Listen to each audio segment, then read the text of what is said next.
ഗുരുവായൂർ ക്ഷേത്രത്തിലെ ഉത്സവത്തിൻ്റെ ഏറ്റവും പ്രധാനപ്പെട്ട വിശേഷം ഗുരുവായൂർ ഉത്സവത്തിൻ്റെ പ്രസാദ വിതരണമാണ്. ക്ഷേത്രത്തിൽ ഉത്സവത്തിൻ്റെ പ്രധാന വിഭവങ്ങൾ ഉത്സവത്തിന് രാവിലെ കഞ്ഞിയും മുതിരയും ഇടിച്ചക്കയും ചേർത്ത പുഴുക്കും പപ്പടവും നാളികേരപ്പൂളും ശർക്കരയുമാണ് രാവിലത്തെ പ്രധാന വിഭവങ്ങൾ. രാവിലെ മുതൽ ഉച്ചവരെ തെക്കേ നടയിലെ ശ്രീ ഗുരുവായൂരപ്പൻ ഓഡിറ്റോറിയത്തിൽ ഇത് വിളമ്പും.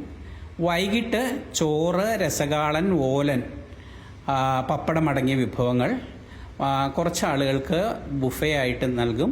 ബാക്കിയുള്ളത് ക്ഷേത്രത്തിലെ അവകാശികൾക്ക് പകർച്ചയായിട്ട് കൊടുക്കും. ഇതിനു വേണ്ടിയിട്ടുള്ള കലവറയാണ് നമ്മളിപ്പോൾ കണ്ടുകൊണ്ടിരിക്കുന്നത്. ഗുരുവായൂർ ക്ഷേത്രത്തിൻ്റെ കലവറ 100 കണക്കിന് ചാക്ക് അരി, മുതിര, വെളിച്ചെണ്ണ, പപ്പടം എന്ന് വേണ്ട നമ്മളെ അത്ഭുതപ്പെടുത്തുന്ന തരത്തിലത്. ആ പപ്പടമൊക്കെ ഇങ്ങനെ കൂന കൂട്ടി ഇട്ടിരിക്കുകയാണ്. പപ്പടം ഒരു ഭാഗം മുഴുവൻ പപ്പടമാണ്, ഒരു ഭാഗത്ത് മുഴുവൻ അരിയുണ്ട്. 2 തരം അരിയുണ്ട്. കഞ്ഞി വയ്ക്കാൻ പറ്റിയ കുത്തരിയുണ്ട്, ചോറിന് പറ്റിയ ജയ അരിയുണ്ട്. അതുകൂടാതെ ചാക്ക് കണക്കിന് മുതിരയുണ്ട്. പിന്നെ അതേപോലെ തന്നെ മത്തൻ, ഇളവൻ, പച്ചമുളക്, കറിവേപ്പില എന്ന് വേണ്ട ഒരു ശരിക്കും പറഞ്ഞാൽ കേരളത്തിലെ നല്ല ലോകത്ത് തന്നെ ഇത്രയധികം ആളുകൾക്ക് ഭക്ഷണം കൊടുക്കുന്ന ഒരു സ്ഥലമുണ്ടോ എന്ന് സംശയമാണ്.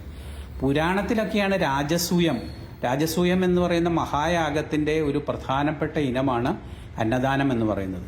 ഇതാ നോക്കൂ, മല പോലെയാണ് മത്തങ്ങ കൂട്ടിയിട്ടിരിക്കുന്നത്. അതിനപ്പുറത്ത് ഇളവൻ അഥവാ കുമ്പളങ്ങ, ഇതിന് തൊട്ടപ്പുറത്ത് ചക്ക ഇടിച്ചക്ക എന്ന് പറഞ്ഞാൽ ഇടിച്ചക്ക പ്രായമൊക്കെ കഴിഞ്ഞിട്ടുണ്ടാവും, എന്നാലും ഇടിച്ചക്ക, മുതിരയും ഇടിച്ചക്കയും കൂടിയിട്ടുള്ള പുഴുക്കാണ്. അത് അവിടെ ആളുകൾ ഇരുന്നിട്ട് മത്തൻ നുറുക്കുകയാണ്, മത്തൻ കഷ്ണാക്കുകയാണ്.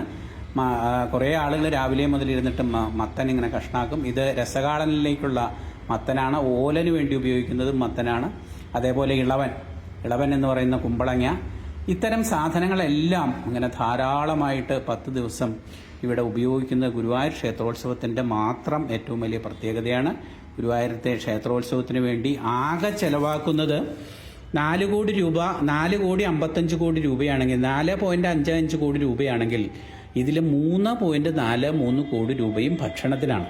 അതിൻ്റെ കണക്ക് കേട്ടാൽ നമ്മൾ ഞെട്ടിപ്പോവും. 92 ടൺ അരിയാണ് ഇതിനു വേണ്ടി ഉപയോഗിക്കുന്നത്. 92 ടൺ അരി, 25 ടൺ മുതിര. 25 ടൺ മുതിര എന്ന് പറഞ്ഞാൽ 25,000 കിലോ മുതിര, 9,000 കിലോ വെളിച്ചെണ്ണ, 10,000 കിലോ പപ്പടം, 4,650 ടൺ ഉപ്പ്. അതാണ് നമ്മൾ ആലോചിക്കേണ്ടത്. പൊടിയുപ്പും കല്ലുപ്പും കൂടിയിട്ട് 4,650 കിലോ ഉപ്പ് വേണം ഈ 10 ദിവസത്തെ ഗുരുവായൂർ ക്ഷേത്രത്തിൻ്റെ ഉത്സവത്തിന് ഉപയോഗിക്കാൻ. എന്തിനാണ് ഉപ്പ് ഉപയോഗിക്കുന്നത്? രസകാളന് ഉപയോഗിക്കും, മുതിരയ്ക്ക് ഉപയോഗിക്കും, അതേപോലെ ഉപ്പിലിട്ടതിന് ഉപയോഗിക്കും, ഓലനൊരു ലേശം ഉപയോഗിക്കും. ഓലന് വളരെ കുറച്ചേ ഉപയോഗിക്കുള്ളൂ. അപ്പോൾ ഇത്ര അധികം ഉപ്പിൻ്റെ സദ്യയാണ് ഇവിടെ നടക്കുന്നത്. എനിക്ക് തോന്നുന്നു കേരളത്തിലെ നല്ല ലോകത്തിലൊരിടത്ത് പോലും ഇത്രയധികം ഭക്ഷണം നൽകുന്ന ഒരു സ്ഥലം ഉണ്ടാവുകയില്ല. ഏതാണ്ട് 1,00,000-ലേറെ പേർക്ക് ഒരു ദിവസം ഭക്ഷണം കഴിക്കാനുള്ള സൗകര്യം ഗുരുവായൂർ ദേവസ്വം ഒരുക്കുന്നുണ്ട്, നേരിട്ടും അല്ലാതെയും. ഇവിടെ എത്തുന്ന ഭക്തർക്കായിട്ട് തെക്കേ നടയിലെ ശ്രീ ഗുരുവായൂരപ്പൻ ഓഡിറ്റോറിയത്തിൽ ഭക്ഷണം വിളമ്പും. അതുമാത്രമല്ല, ഗുരുവായൂർ ക്ഷേത്രവുമായി ഏതെങ്കിലും തരത്തിൽ ബന്ധപ്പെട്ടവർ, വിവിധ സർക്കാർ ഉദ്യോഗസ്ഥന്മാർ, സർക്കാർ ഓഫീസുകൾ, ഇവിടേക്കൊക്കെയുള്ള പകർച്ചയായിട്ട് ഭക്ഷണം കൊടുത്തയക്കും. ഗുരുവായൂർ ഉത്സവത്തിന് പണ്ട് മുതലേ തന്നെ ഈ പ്രസാദ ഊട്ട് അല്ലെങ്കിൽ ഉത്സവക്കഞ്ഞിയും പകർച്ചയും എന്ന് പറയുന്നത് വളരെ പ്രത്യേകതയാണ്. ആയിരക്കണക്കിനായിട്ടുള്ള ഭക്തജനങ്ങളാണ് ഉത്സവക്കഞ്ഞി കുടിക്കാനായിട്ട് ഗുരുവായൂർ ക്ഷേത്രത്തിലെത്തുന്നത്. പാളപ്ലേറ്റിലാണ് കഞ്ഞി വിളമ്പുന്നത്. അതേപോലെ ഇലച്ചീന്തിൽ പപ്പടവും നാളികേരപ്പൂളും ശർക്കരപ്പൊടിയും എല്ലാം നൽകും. അതേപോലെ മുതിരയും ഇടിച്ചക്കയും ചേർന്നിട്ടുള്ള പുഴുക്കും നൽകും. അത് ഈ ചൂടുകാലത്ത് വളരെ ലളിതമായ, എളുപ്പം ദഹിക്കാൻ കഴിയുന്ന ഒരു വിഭവമാണ്. ഗുരുവായൂർ ക്ഷേത്രത്തിലെ പ്രസാദ ഊട്ട് വളരെ പ്രധാനമാണ്. കൃഷ്ണാർപ്പണം.